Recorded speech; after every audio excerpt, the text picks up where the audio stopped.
Hello বন্ধুরা, তোমরা কি জানো আসানসোলে সেন্ট্রাল মলের বারবিকিউ নেশন নিয়ে এসেছে মাত্র 399 উইথ জিএসটি তে আনলিমিটেড বাফেট।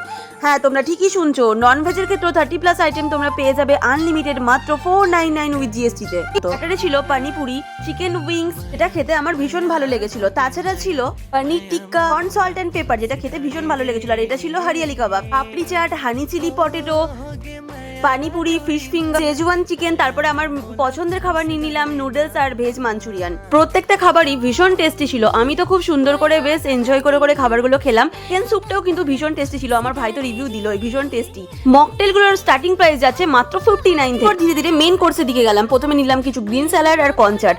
দুটো পার্টে ভেজ এবং নন ভেজের অনেকগুলো আইটেম ছিল। তো আমি প্রথমে নন ভেজের দিকেই গেলাম। নন ভেজের প্রথমেই যেটা ছিল সেটা হচ্ছে সকলের আমাদের পছন্দ, সেটা হচ্ছে চিকেন বিরিয়ানি। প্রত্যেকটা খাবারেরই একটু একটু করে অবশ্যই রিভিউ দেবো। তো প্রথমে চিকেন বিরিয়ানিটা নিয়ে নিলাম। এরপর যেটা নিলাম সেটা হচ্ছে চিকেন ডাক বাংলো, ফিশ কালিয়া আর মিক্সড ফ্রাইড রাইস।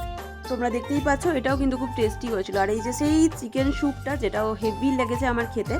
মেন কোর্সের খাবারগুলো কিন্তু খুবই টেস্টি ছিল। তো চামচ দিয়ে খেলাম না, কারণ বাঙালি মানে হাতে খাওয়াটাই বেস্ট আমি মনে করি। তো চলো হাতে সব খাবারগুলো ট্রাই করলাম, ভালো লাগলো খেতে। শেষে ডেজার্টের পার্টে চলে গেলাম। এখানে প্রথমে নিলাম আঙ্গুরি গুলাব জামুন, যেটা খেতে আমার ভীষণ ভালো লেগেছে। আশা করি তোমাদের ওটা ভালো লাগে। স্যামোলিনা কেক, পাইনাপেল পেস্ট্রি ছিল, জিলিপি, যেটা কিন্তু আমার ভীষণ ভালো লেগেছিল, কারণ জিলিপিটা ভীষণ মুচমুচে হয়েছিল। এনভায়রনমেন্টটাকে এনজয় করতে করতে আমি খাবারগুলো খাই। তোমরা আমার ভিডিওটাকে শেয়ার করে দাও। সকলে খুব ভালো থেকো, সুস্থ থেকো, রাধে রাধে।